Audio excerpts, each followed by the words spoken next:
para poder entender más o menos, primero presentar un caso clínico, ¿ya? De tal manera que podamos circunscribir los conocimientos teóricos en la aplicación de un caso clínico. Es lo que ustedes van a hacer a diario, ver pacientes que traen un manojo de síntomas y van a encontrar signos cuando lo evalúen. JPG es un paciente varón de 60 años de edad, ingresa al servicio de emergencia, familiares refieren que hace una semana presenta dolor en epigastrio, melena y debilidad. Hace una hora presenta agitación, hematemesis y mareos. Al examen se evidencia palidez, piel fría, taquicardia e hipotensión arterial. Como verán, este es un resumen de la historia clínica. Es lo que ustedes van a hacer cuando sean internos, presentarle el caso clínico al médico de turno, al asistente que está pasando visita. Después de haber hecho una amplia anamnesis y un minucioso examen físico, sacarán los datos positivos y es el resumen el que le presenta.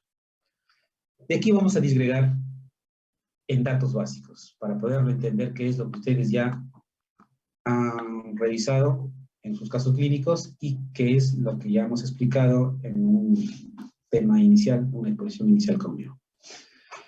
Veamos, en datos básicos estamos colocando, disgregando lo que es el resumen. Es un varón con tiempo de enfermedad de 7 días, edad 60 años, con dolor en epigastrio, melena, debilidad, hematemesis, mareos, palidez, piel fría, ¿vale? Es decir, todos los datos que ha mostrado el resumen. Estos datos básicos vamos a agruparlos en síndromes, ya habíamos dicho, ¿no es cierto? Hay que sacar problemas de salud de estos datos básicos, ¿ya? Y es fácil darse cuenta, ¿no es cierto?, que este paciente, creo que ahí todos pueden darse cuenta desde que presenta melena y hematemesis, estamos hablando que tiene un sangrado en el tubo digestivo. Y esto configura un cuadro clínico de hemorragia digestiva, ¿cierto? Cualquier paciente que vomite sangre o que elimine sangre por el recto, tanto sea rojo rutilante o procesada después de horas como llamado melena, vamos a diagnosticar sencillamente como hemorragia digestiva, ¿cierto? Creo que hasta ahí todos están de acuerdo. Sin embargo, si ustedes hacen un checklist, se van a dar cuenta que pues la palidez, la piel fría, eso no encaja directamente en el síndrome de hemorragia digestiva, sino que configura un síndrome mucho más específico. No digo que no tenga que ver indirectamente con la hemorragia, por supuesto, pero vamos a notar que el cuadro clínico más específico tiene nombre propio. ¿Ya? Un paciente que tiene mareos, palidez, piel fría, taquicardia e hipotensión ya tiene un nombre propio. Eso se llama shock, ¿cierto? Un paciente con hipotensión sostenida, ese paciente está entrando en shock. Tiene shock, pero como verán ya le estamos agregando ahí un apelativo más. No solamente shock, este cuadro clínico tiene nombre y apellido. Es un shock hipovolémico. ¿Y cómo sabemos que tiene hipovolemia? ¿Cómo sabe el médico que tiene hipovolemia? ¿No? Pues con el examen físico podemos determinar que este paciente, si no tiene pérdida externa, o a veces puede notarse la pérdida externa a través de un sangrado masivo por hematemesis, o combinado interno y externo, ya sabemos que este paciente tiene.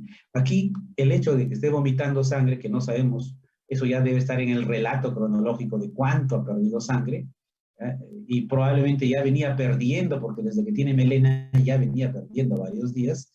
Vemos que este paciente agudamente se complica, ¿ya? Porque verán, son 7 días, pero luego, como ustedes recuerdan el relato, dice que ya hace unas horas el paciente se desvanece, ¿cierto?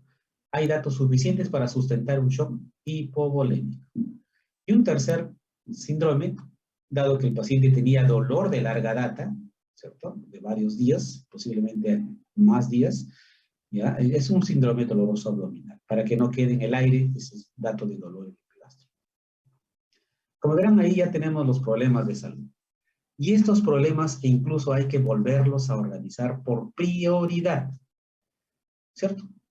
Si bien es cierto, puede que resalte cualquiera que viene a la consulta, un paciente que viene vomitando sangre, pues es lo que más llama la atención. Igual que cuando vimos en trauma, un paciente que viene con una herida en el brazo, es lo que más llama la atención, y no nos damos cuenta que en un paciente con trauma, primero hay que ver si es el ABC, si está estable, ¿no es cierto?, si ventila. Igual sucede en un paciente que viene a la emergencia y de repente está vomitando sangre, pero nadie se dio cuenta que ese paciente está pálido, piel fría, y de repente le mide la presión, está hipotenso, está taquicárdico. Ese es un paciente con shock hipovolémico. Si tuviéramos que priorizar en orden de importancia del tratamiento, ¿cuál iría primero? ¿Acaso calmar el dolor? ¿Acaso detener el sangrado en ese momento? Si todos se preguntan, pues tenemos que priorizar la patología que ponga en riesgo directo la vida del paciente. Y de esos tres, ¿cuál es el que más directamente pone en riesgo al paciente? Es el estado de shock, el que la presión ya se esté yendo al piso. Eso hace que se trate en primer lugar. Por eso es que aquí, en priorizándolo, tendríamos que poner en orden de importancia: 1, el shock hipovolémico; 2, la hemorragia digestiva; y 3, el síndrome doloroso abdominal. Muy bien. Luego, ya esto lo recuerdan de las clases anteriores, se plantea una hipótesis diagnóstica de acuerdo al criterio topográfico y epidemiológico. Un paciente que vomita sangre, es fácil diagnosticar que es una hemorragia digestiva. Se van ahí, sí pueden agarrar, si ustedes tienen poca memoria, pues vean ahí sus datos que tienen a la mano en su celular, Google, lo que sea, hasta que aprendan poco a poco a memorizar información, se van a dar cuenta que la primera causa es úlcera pélvica. Esa es su primera hipótesis diagnóstica. Y así van planteando los segundos. La epidemiología, como verán, nos ayuda. Y la topografía también. Si tienes rectorragia, pues cambia la estadística, dicen es hemorragia baja, y igual se plantea un plan de trabajo en función de la epidemiología. El plan de trabajo que va a ser diagnóstico y terapéutico. ¿Bien? Por lo tanto, ya planteado el caso clínico, que ya más o menos necesitamos saber un paciente que está sangrando por el tubo digestivo, fácilmente sabemos que es una hemorragia digestiva que está chocado, necesitamos plantear unos objetivos de la clase, que es conocer el manejo del control del sangrado y reposición, al decir un shock hipovolémico. Diagnosticar la hemorragia digestiva alta y baja, desde el punto de vista clínico, es sencillo. Ustedes tienen que, al término de la clase, saber cuáles son los signos y síntomas para plantear un diagnóstico de hemorragia digestiva alta o baja. Plantear los exámenes de ayuda diagnóstica y plantear el tratamiento. Y, por último, saber cuándo operar a un paciente con hemorragia digestiva. En realidad, la hemorragia digestiva es una patología que lo maneja el gastroenterólogo. Esto es de manejo netamente clínico. Hace unos años, tal vez la cirugía era la que solucionaba la mayor parte de estos casos. Siempre los pacientes con hemorragia digestiva que no podían controlarse, antes que aparezca la endoscopía, antes que aparezcan los medicamentos, los antiulcerosos, la hemorragia digestiva, y sabíamos que detrás están las úlceras pépticas, lo primero que se sucedía, pues, era un sangrado masivo que necesitaba cirugía. Actualmente, con el manejo de los medicamentos que han avanzado y el manejo endoscópico, esta patología ya la vemos en cirugía con menor proporción. Ya no lo estamos viendo. Rara vez llega un paciente de estos a ser manejado, porque actualmente tenemos la endoscopía intervencionista. Bueno, eso lo vamos a ver. Detengámonos uno por uno a ver. Dado que habíamos dicho, observen cómo la importancia de entender, ¿cómo se llama? De entender este problema del shock hipovolémico asociado a la hemorragia digestiva, hay que entender primero en qué consiste un shock.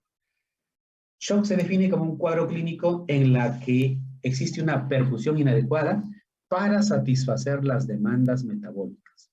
Esta definición es la que mejor se ajusta, en la que, como verán, no necesitamos poner un parámetro clínico, es decir, definir shock como presión arterial menor de 60, de 50, o presión arterial media menor de 60. Esos parámetros no ayudan. ¿Por qué? Porque lo que importa es que en realidad el tejido esté siendo perfundido, y no solamente que esté siendo perfundido a una determinada presión de arterial media, sino que esa presión de perfusión tisular sea lo suficiente para satisfacer la demanda metabólica. ¿Y cuál es esa demanda metabólica? Que le llegue oxígeno y que pueda barrer el CO2. No solamente esto, sino las demás toxinas metabólicas que se producen. Muy bien. Si con esa perfusión que podría variar de una persona a otra, la presión arterial media para algunos podría ser 60, otros 70, los hipertensos, su presión arterial media es mayor, ¿ya? Y cuando esos pacientes tienen una presión arterial media similar al promedio, puede que ya incluso esté generando hipoperfusión tisular. Por lo tanto, no se pone un parámetro estricto para definir shock hipovolémico, ¿no? Para definir shock en líneas generales, porque el hipovolémico ya es una clasificación. Y aquí tenemos la clasificación. Solamente vamos a considerar el shock hipovolémico. Existen más tipos de shock. Está el cardiogénico, está el séptico, el neurogénico, el traumático, el obstructivo. No los vamos a tratar. Vamos a considerar el hipovolémico porque está asociado al tema de fondo que estamos tratando, como es la hemorragia digestiva, y porque, como verán, dado que hay una hemorragia, y eso sucede en todo paciente, no solamente con hemorragia digestiva. Acuérdense que también sucede en pacientes con trauma, ¿cierto? Los pacientes con trauma también generan hipovolemia.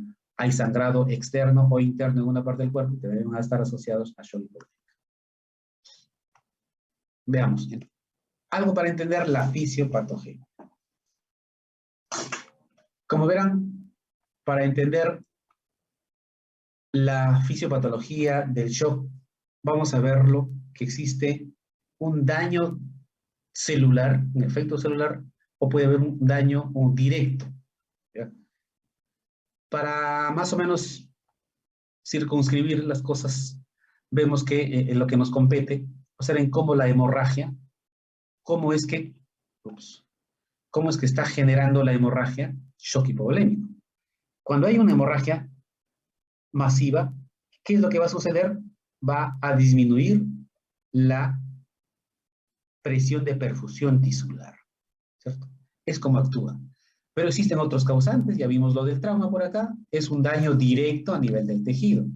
Cuando existe disrupción de la célula, el desequilibrio de la célula y su medio ambiente, generalmente esto sucede cuando hay sepsis, ¿ya? Cuando hay daño neurogénico y cuando hay daño cardíaco. Pero el que vamos a tratar en nuestro capítulo de hoy es cuando hay hemorragia. Cuando hay hemorragia, el efecto directo es sobre la presión de perfusión tisular. Y cuando disminuye la presión, por lo tanto, va a generar hipoxia, ¿no es cierto? Hipoxia o isquemia en algunos tejidos, ¿ya? Cuando la presión es sostenida, los órganos más sensibles empiezan a sufrir. Los tejidos más sensibles empiezan a sufrir y empieza a haber isquemia. Sucede isquemia a nivel de la mucosa intestinal. Puede suceder isquemia a nivel de los túbulos renales, donde empieza a haber insuficiencia renal, incluso por isquemia. O porque sencillamente no llega suficiente presión, porque el riñón es un filtro, y si no hay buena presión de filtración, va a haber oliguria seguido de anuria. Esto más o menos para entender los 4 puntos importantes de la fisiopatogenia. Y una vez que disminuye la presión de perfusión, pues hay daño parenquimal, hay daño endotelial, y ese a su vez vuelve a haber un círculo vicioso cuando empieza a haber daño celular. Al haber daño celular, empieza a haber otra vez hipoxia, porque ya no está cumpliendo su función, ¿ya? Y ahí se establece un ciclo vicioso de shock. Por eso es importante sacarlo del shock, porque no vale solamente con mejorar su presión en algún punto del estado de shock. Observen la importancia. O sea, a un paciente chocado no se le saca en cualquier momento, hay que sacarlo en los primeros minutos, en las primeras horas, si es posible, si es que dependiendo del grado de hipotensión, porque de lo contrario puede que ya se haya establecido el ciclo de shock, puedes mejorar la presión, pero ya generó otros causantes de shock, que es la hipoxia celular, que también va a llevar a hipotensión y a shock. Ese es el concepto actual de un paciente chocado. Ya no he puesto una gráfica en la que existe un punto de no retorno, pero dado que el tema es netamente hemorragia digestiva, simplemente quiero que entiendan que hay que sacarlo al paciente tan luego está en estado de shock. Dado que el tema es sobre hemorragia digestiva y shock hipovolémico, vean la relación que existe entre ellos, está en función a la pérdida de sangre. Y esa pérdida de sangre que lo maneja también el ATLS, si ustedes recuerdan, el ATLS cuando vimos el capítulo de trauma abdominal, es el encargado de dar los lineamientos para el manejo inicial, el ABC, de un paciente que está desangrándose por trauma.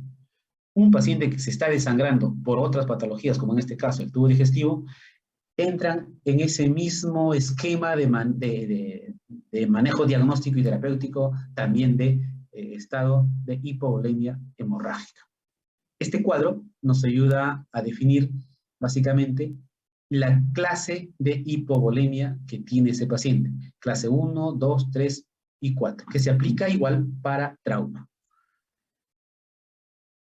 Si bien es cierto, hay bastantes números que les pueden marear, solamente quiero que entiendan este pequeño detalle. En la clase 1, que existe una pérdida hasta 750 mililitros, pero considerando una persona de 70 kilos, ¿ya? Si un paciente pesa menos, obviamente ese parámetro va a disminuir, pero ese es más o menos en promedio. Consideren un paciente de 70 kilos, si pierde 750 mililitros, ¿ya? Básicamente, prácticamente casi 2 unidades de sangre, entonces este paciente, ¿qué va a presentar? Máximo va a presentar, si ustedes se van a dar cuenta, una ligera ansiedad, nada más. El resto está normal, normal, normal, normal. La frecuencia cardíaca está normal, todo normal. Por lo tanto, hay que tener mucho cuidado. Un paciente, entonces, que tenga este tipo de, que esté estable, no significa que hay una pérdida o que de repente ya había alteración. ¿Ya? Tiene que haber una pérdida de 750 a 1500 mililitros para que recién haya taquicardia. ¿Se dan cuenta? La presión todavía sigue normal, ¿eh? De repente, la presión de pulso un poco empieza a disminuirse, ¿ya? Después el resto, un poquito lento acá, y casi un poquito del estado mental, mediana ansiedad, y nada más. Después, por lo demás, casi nada. He ahí, lo que incluso adelante lo vamos a tratar, que uno de los signos importantes a evaluar en un paciente que esté desangrándose es la frecuencia cardíaca. Esto es válido para todo tipo de pacientes que uno sospecha que está perdiendo sangre. Cuando uno ha operado a un paciente, el siguiente día pasa a visita, lo primero que decimos es cómo está su pulso y presión.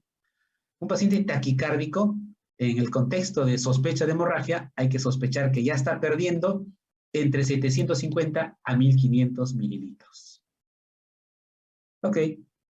Clase 2. Clase 3, observen cómo el sangrado puede ir hasta 2000 mililitros. Aquí sí hay una marcada taquicardia, ya empieza a haber alteración a todo nivel, pero ya no es un paciente confuso.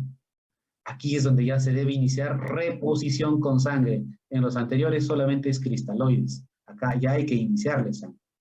Y ni que se diga en la clase 4, pues aquí básicamente va a venir un paciente chocado. La presión ya está disminuida, totalmente disminuida. El paciente prácticamente está letárgico.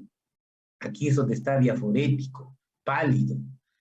¿Ya? Estos dos extremos por lo menos hay que saberlos entender, porque aquí requiere una resucitación inmediata. Bien. Creo que entonces aquí ya vamos a definir lo que es un shock. Se caracteriza por un volumen intravascular inadecuado debido a la pérdida o a la redistribución de sangre, el plasma u otro líquido corporal. Por eso es que se llama hipovolémico, porque no necesariamente tiene que haber pérdida. Puede que también haya redistribución. Sucede en algunos pacientes en la que el compartimento disminuye, sucede. O hay una redistribución o se va a otro espacio. La forma de shock más habitual es la del shock hipovolémico. Las causas de shock hipovolémico tenemos traumáticas, ya vimos en el capítulo anterior el trauma abdominal, ¿ya? Está el trauma torácico, habíamos dicho, son espacios donde se puede almacenar buena cantidad. En el tórax tenemos la cavidad pleural, en el abdomen la cavidad peritoneal, y ahí también está la pelvis, ya vimos la semana anterior, ¿ya? Los huesos también son la pelvis sobre todo, y el fémur grandes compartimentos donde se puede acumular sangre y generar hipovolemia. Uno puede decir, no, el paciente no está sangrando, solo tiene lesiones confusas, pero ustedes pueden darse cuenta que hay gran aumento en la pelvis o en el fémur, y ahí puede haber un tercer espacio que puede llegar a 1 litro o 2 litros y generar hipovolemia y shock. Las no traumáticas, dentro de ello encabeza la hemorragia digestiva, justo lo que vamos a tratar ahora. Otras causas, sí es cierto, la pancreatitis, que lo vamos a tratar en otro momento, pues la disección de la aorta, que también se va a otro espacio, la deshidratación, un paciente totalmente deshidratado, pues ha perdido líquido, ¿ya? Y los grandes quemados. Bien, cuando un paciente tiene ya diagnosticado un shock hipovolémico, rápidamente hay que hacer una resucitación. Lo vamos a ver más adelante. Pero el enfoque es el siguiente. Hay que hacer una resucitación balanceada. ¿Qué significa eso?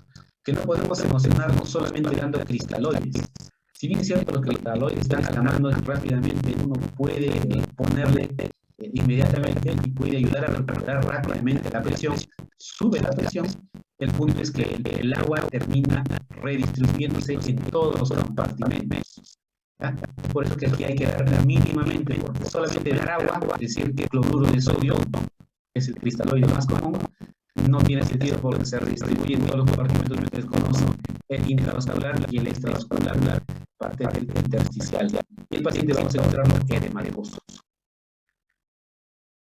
Por lo que hay que retener de preferencia sangre en una proporción de 1:1, vale decir plasma, sangre y plaquetas, una proporción 1:1. Vale decir aquí unidad de sangre, que es mejor reponer. Y observen este tercer punto. Hay que generar una hipotensión permisible, es decir, yo no necesito llevarlo a que tenga un estado de presión al normal, suficiente a una presión que me permita hacer que funcionen los demás sistemas, ¿ya? Que funcione el riñón, que funcione el sistema digestivo, que funcione el estado neurológico. Eso es todo, ¿ya? Eso se llama hipotensión permisiva. O sea, no necesito llevarlo a un estado de presión potente. Por eso se llama estado balanceado. Ni tanto líquido, ni tanto aumentar la presión, y tampoco manejar un equilibrio en la presión del sangre. Ese es el concepto actual que debe quedar claro de esta razón de los sustancias. Eso es simplemente un preámbulo para entender el tema de la hemorragia digestiva, entender los problemas, que ya lo habíamos hablado en otros cursos, hemos hecho una revisión. Veamos, ¿qué es hemorragia digestiva? Que todos pueden diagnosticar fácilmente una hemorragia digestiva. ¿Qué es? ¿Es una enfermedad aguda? ¿Es una enfermedad crónica? ¿Qué es? Hay que ver cuáles son sus causas principales. Porque no es una patología básica. ¿Ya? ¿Qué problemas de esa enfermedad? Ya vimos uno de los problemas asociados que es que me shock. ¿Cierto? Ya vimos pacientes que están con anemia, por supuesto, viene inválido. Ya viene anemia, pero problemas de una ya vimos la anemia. Quizás son importantes para educar, de lo que vamos a tratar.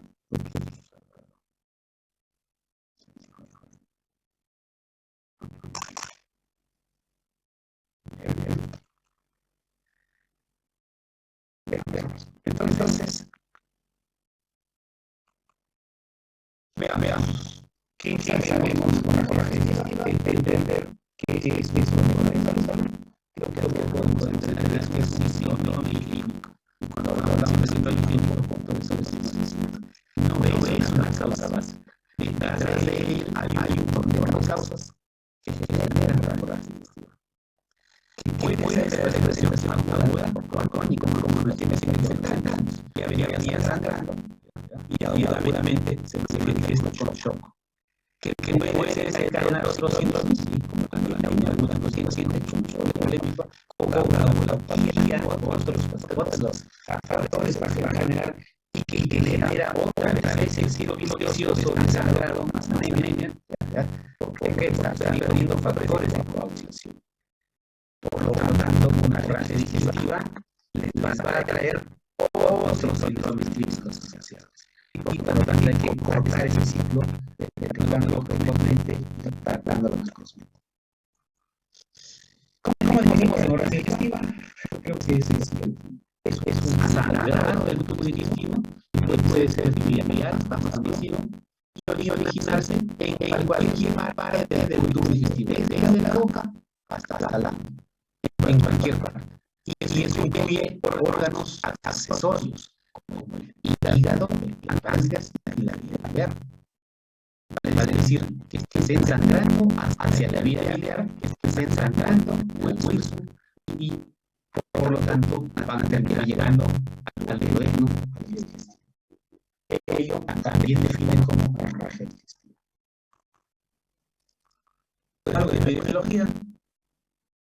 Tal vez de repente algunos no son los números, pero sí entender el límite es bajo, las menciones de emergencia, pero sí entender que incrementa con la edad.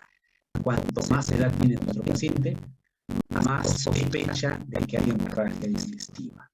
Es que es más frecuente en mujeres, y que esta es una dato interesante, que felizmente el 50% se detiene espontáneamente.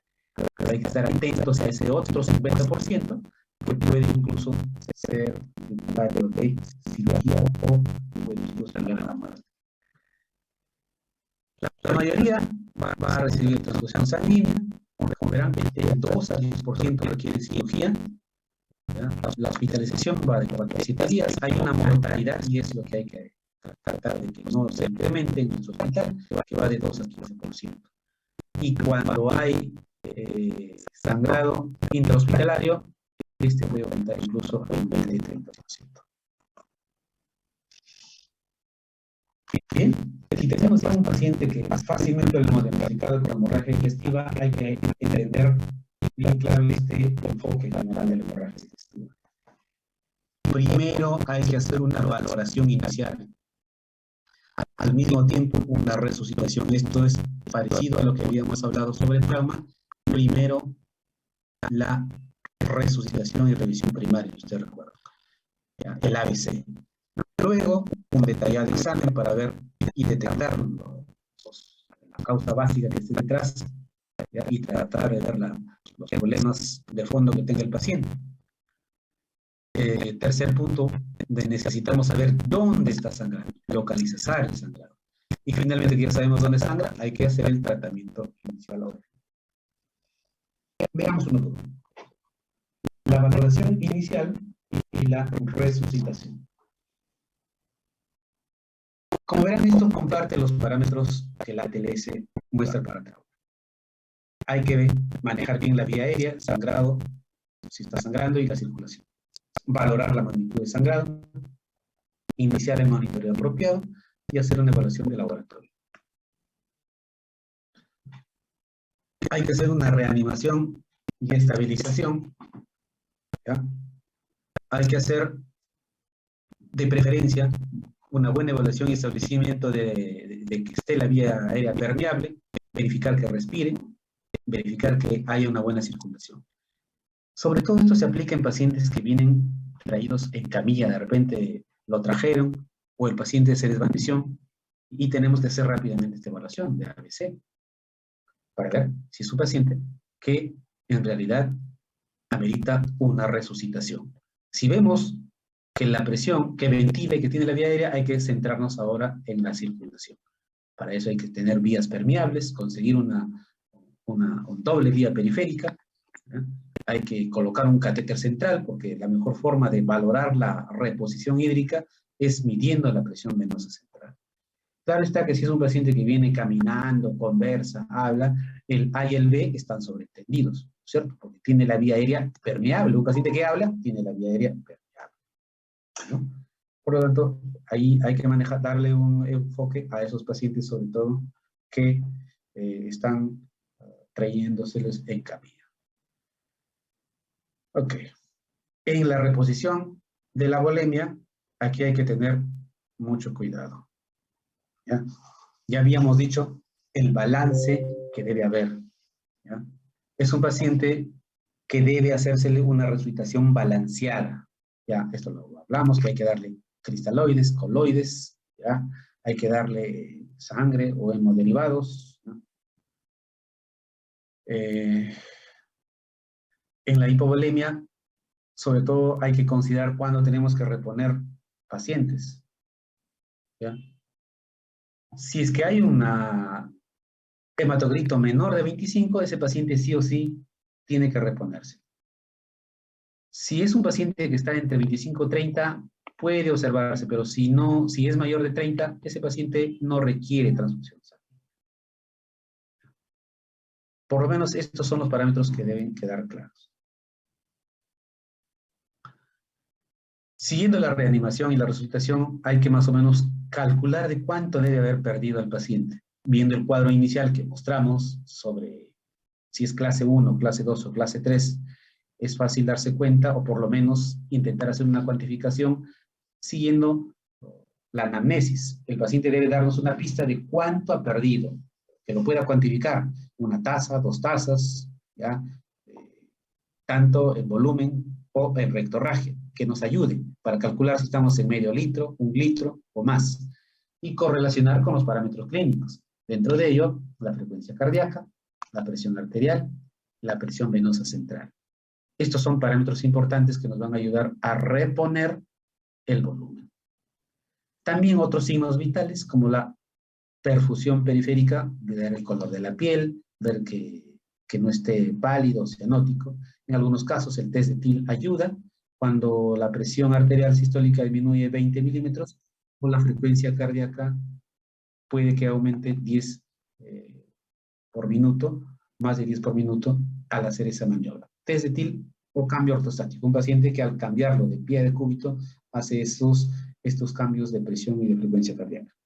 Lo otro es la diuresis horaria, pero una diuresis horaria, medirlo es más complicado, hay que esperar todavía varios minutos o varias horas. Ahí hay que poner de repente una sonda Foley con microgotero que nos ayude a cuantificar la diuresis horaria, no esperar 1 hora o 2 horas. El monitoreo, una vez que ya hemos resucitado al paciente, hay que monitorizarlo y dentro de ello está en colocar una sonda nasogástrica. Esto nos va a ayudar a verificar el sangrado activo. Solo el hecho de colocar una sonda, rápidamente hacemos diagnóstico. Si sale sangre viva, es una hemorragia digestiva, asociada a un paciente que ya venía chocado. La sonda Foley hay que también colocarle para mantener una buena diuresis, que sea mayor a 0,5 mililitros por kilo por hora, colocar su catéter venoso central para tratar de mantener en esta presión de 5 a 15 centímetros de agua.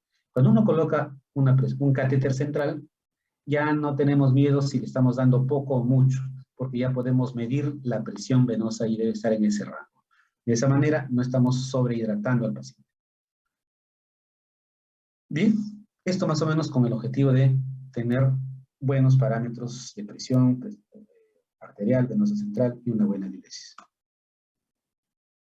Dentro de la valoración inicial, ya ahí hay que haber sacado exámenes de laboratorio básicos. El hemograma, hay que haber hecho su grupo sanguíneo, pruebas cruzadas, dado que ese paciente ya está chocado, se le puede pasar sangre directamente incluso, pero hay que hacer rápido unas pruebas cruzadas. Eso se hace inmediatamente. La bioquímica sanguínea, ver cómo está la urea creatinina, la función hepática, para poder determinar si por ahí hay alteración del hígado, como ya vamos a ver luego. El perfil de coagulación, todo paciente que esté sangrando, es vital saber los parámetros del perfil de coagulación. En algunos casos vamos a pedir el EKG como basal, porque le vamos a hidratar.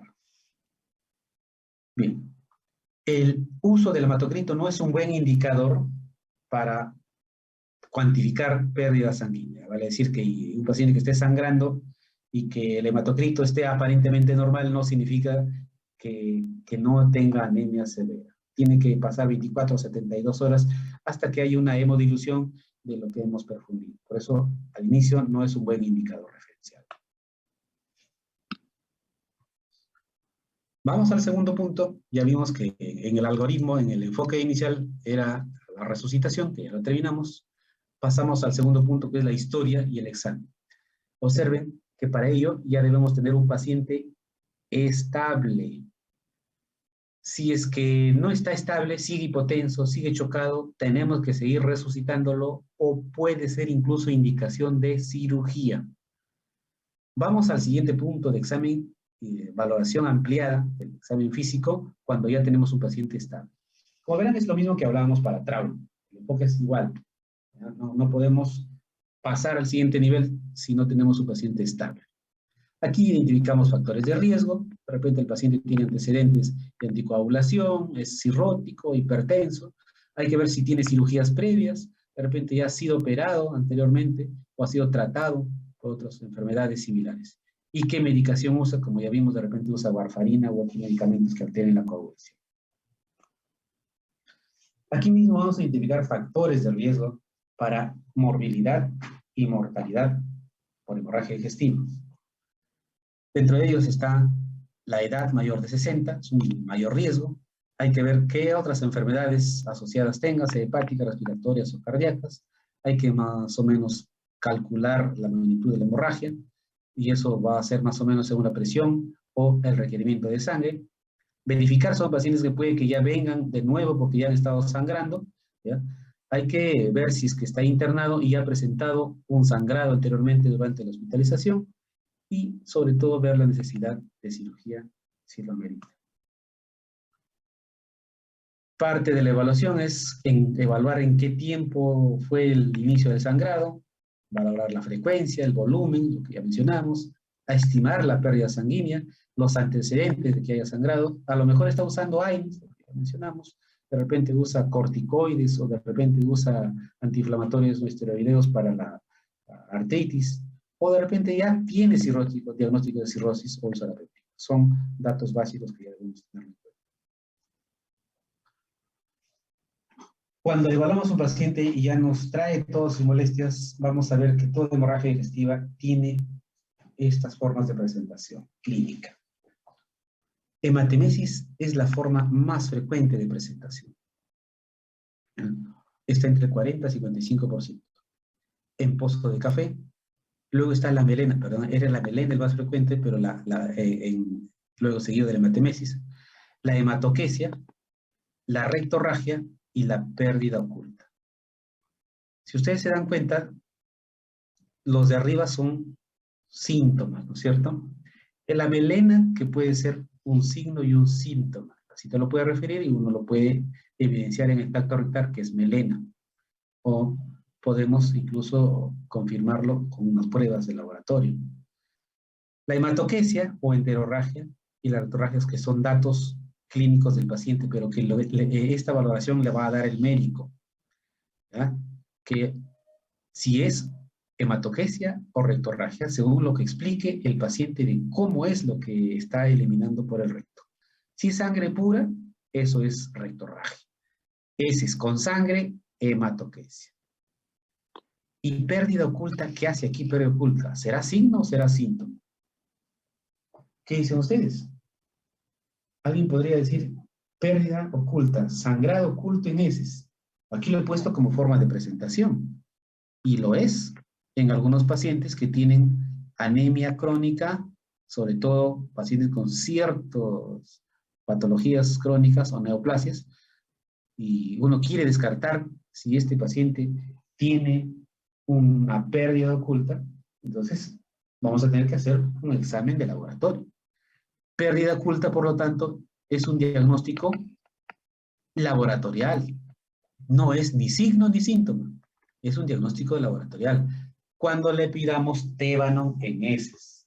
Tébano en heces positivo es pérdida oculta. Por eso que hablamos de una forma de presentación. ¿Verdad? El paciente no dice, doctor, vengo por tener pérdida oculta, a menos que traiga su examen de tébano en heces. Dado que la melena es uno de los exámenes, de los datos más frecuentes, como verán, 70-80% viene con melena, porque la hematemesis es el 40-50, pero todo el mundo puede saber que está vomitando sangre, el paciente mismo sabe que vomitó sangre. Pero la melena es un dato que está más sujeto a discriminación y verificar si eso no es sangre metabolizada, el digestivo. Por lo tanto, es importante hacer diagnóstico diferencial. Para ello necesitamos saber qué alimentos o qué fármacos puedan producir las mismas características de heces oscuras. Y uno de los datos importantes es el hierro. ¿Y en qué medicamento le damos hierro? ¿O para qué le damos hierro a un paciente? Creo que todos ya saben que es el elemento básico para tratar la anemia, ¿no es cierto? Todo paciente que tiene anemia le vamos a dar sulfato ferroso. Muy bien. Muchas gestantes, muchos pacientes ya están tomando sulfato ferroso porque están anémicos. El paciente va a venir con heces oscuras. Se va a asustar, por lo tanto hay que explicarle. Ese es un dato que hay que tomar en cuenta. Preparaciones de bismuto. ¿Qué medicamentos tienen bismuto? ¿Y para qué se les da tratamiento? Pacientes que tienen gastritis, jarabes de bismuto, el bismutol que ustedes recuerdan. Estos son pacientes que tienen gastritis y que le estamos dando tratamiento para la gastritis. El bismutol lo que va a hacer también heces oscuras. Luego, alimentos, la remolacha, gelatinas, chocolates, medicamentos también como antibióticos, la ampicilina, regaliz. Aquí me he puesto un dato interesante, que hay un alimento en el norte que es característico también de producir heces oscuras. Si alguien ha comido, puede dar fe al siguiente día, cuando ha salido después del baño, ¿no es cierto? Si alguien ha comido, a ver, chirimpico o la rellena no es, la característica de estos alimentos es que está hecha a base de sangre. Es sangre de animal. Se procesa y van a hacer el chirimpico y hacen la rellena. Así es como lo hacen. Se van a dar cuenta que al siguiente día ustedes van a hacer sus deposiciones negras. Es diagnóstico diferencial para un paciente que sospeche de melena.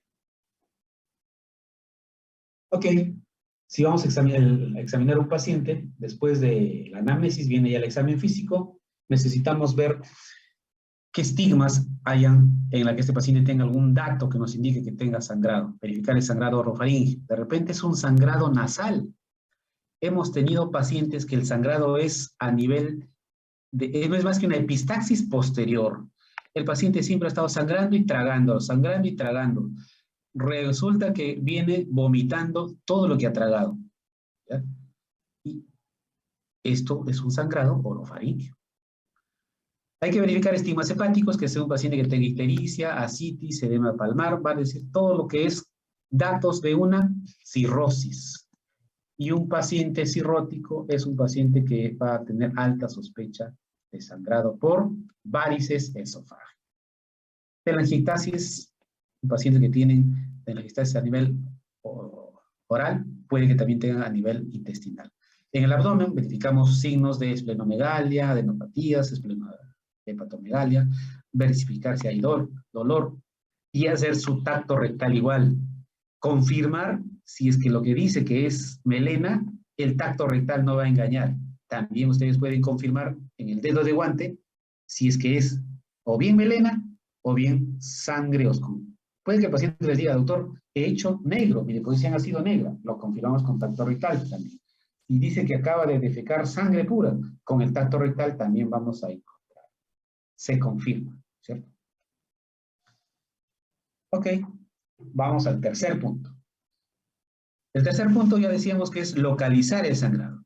¿Dónde está sangrando? Habíamos dicho que el sangrado puede ser desde la boca hasta el ano. Hay que ver dónde está sangrando.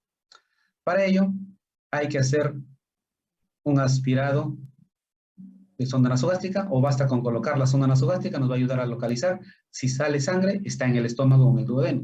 Endoscopía, otros estudios, la arteriografía, gammagrafía y cápsula endoscópica. Vamos dando una revisada uno por uno.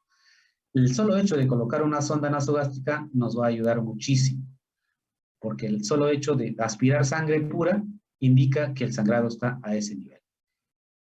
Nos va a ayudar a limpiar el estómago para una endoscopía posterior. Luego está la endoscopía alta, que va a ser diagnóstica en el 95% de los casos. ¿Ya?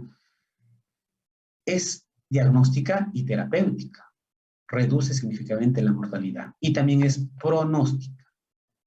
Aquí luego vamos a ver hacia adelante todos los procedimientos endoscópicos para tratar el sangrado digestivo y vamos a ver los scores pronósticos endoscópicos para poder determinar probabilidad de recidiva, probabilidad de muerte con otros indicadores asociados.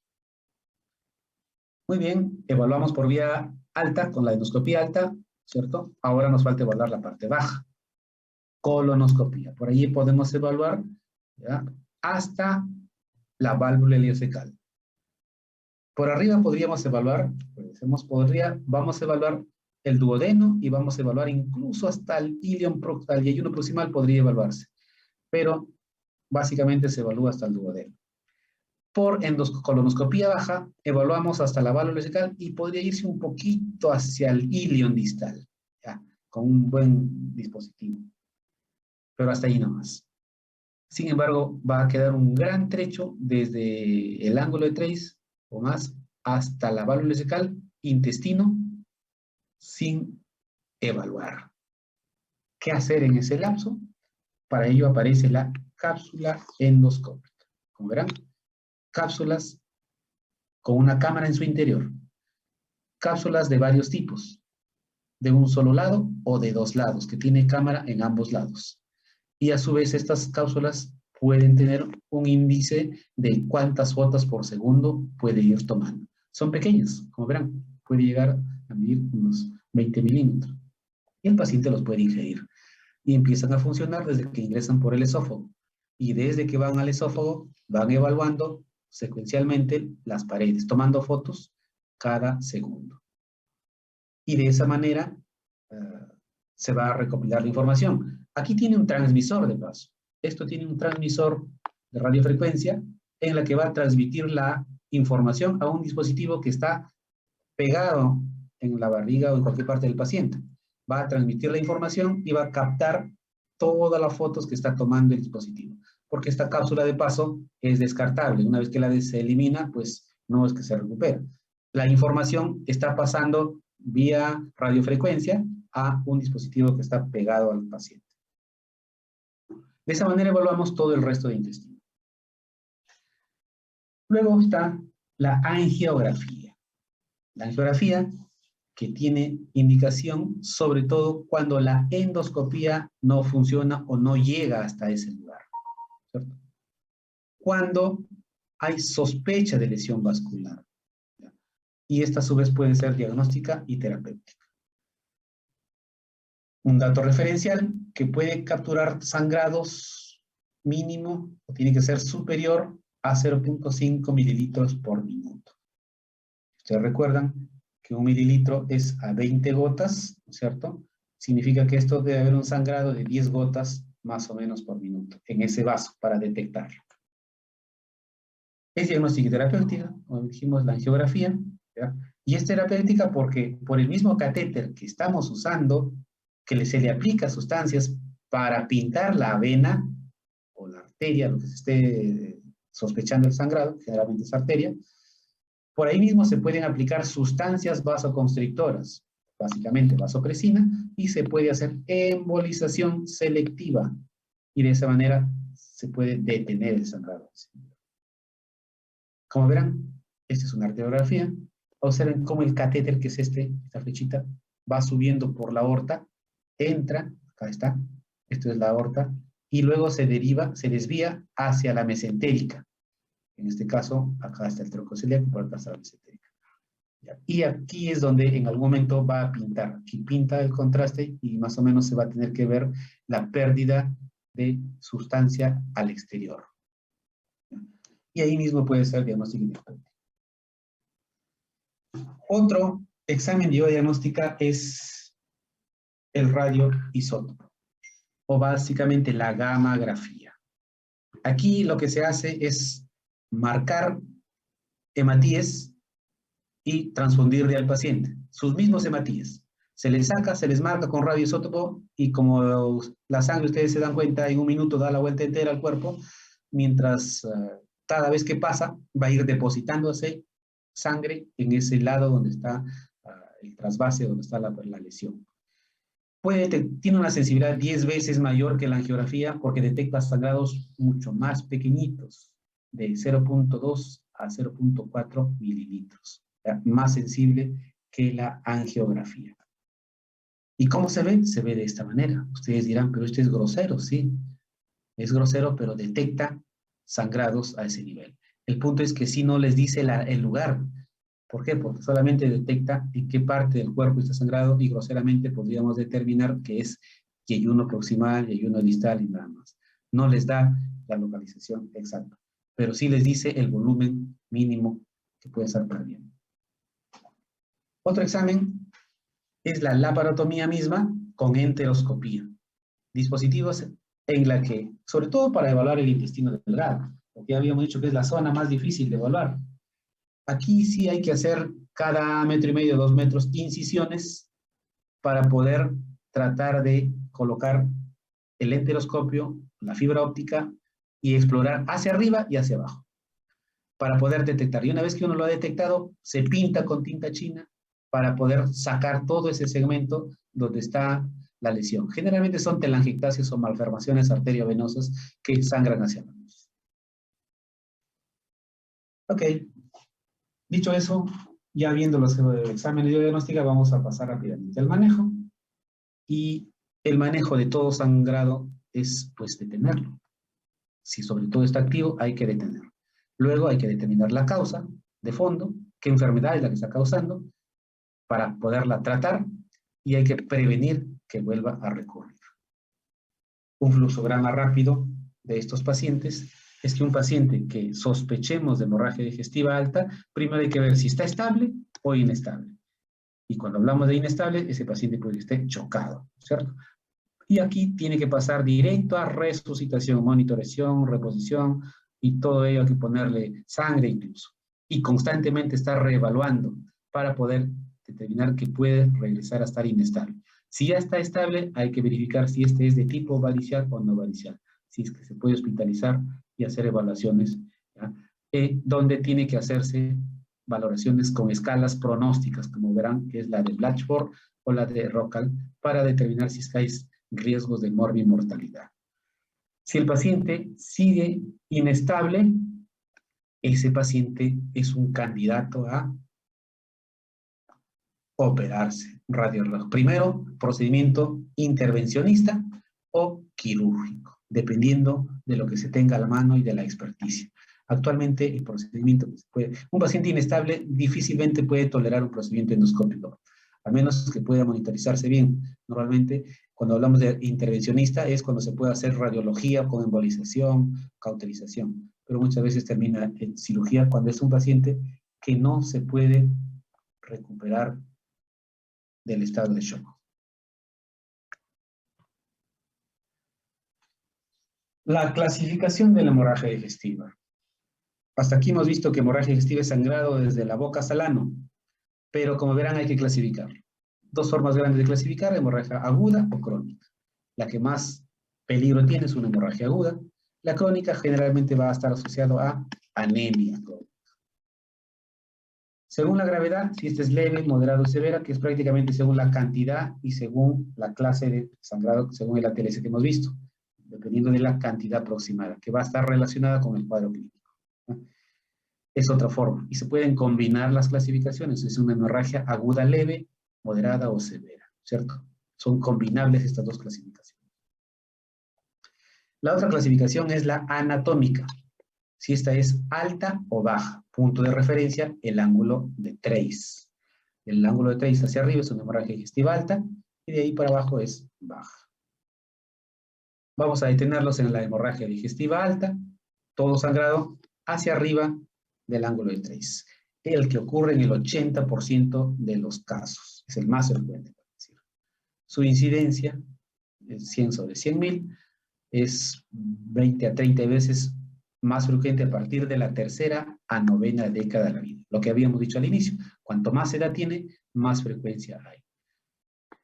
La hemorragia digestiva es 5 veces más común que la hemorragia digestiva baja. La hemorragia digestiva alta, a su vez, la vamos a dividir en no varicial y prácticamente en la varicial o sangrado por hipertensión portal.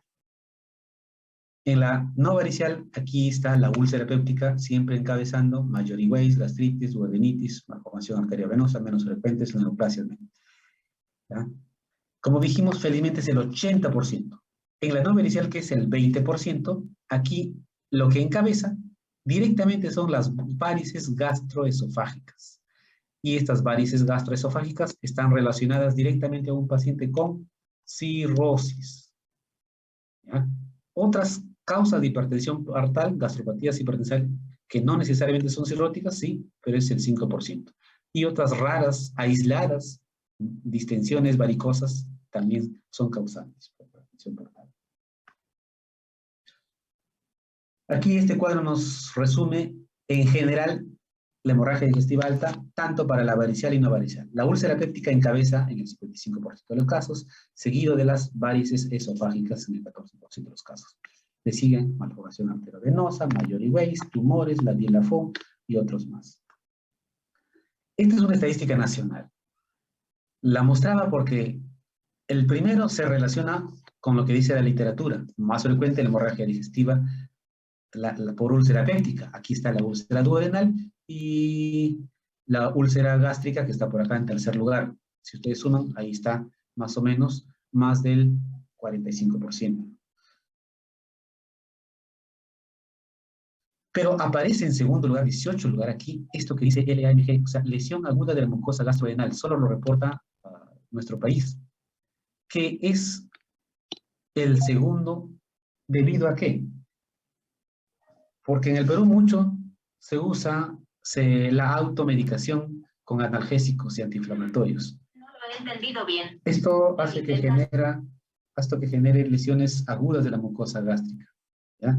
Y se reporta como tal, de tal manera que llega a los endoscopistas, siempre lo diagnostican, y llega a ser un 18%. Ok, antes de avanzar, me gustaría que compartamos un video que vimos para que se relajen un poco. Vamos a ver. Creo que tengo que dejar de compartir.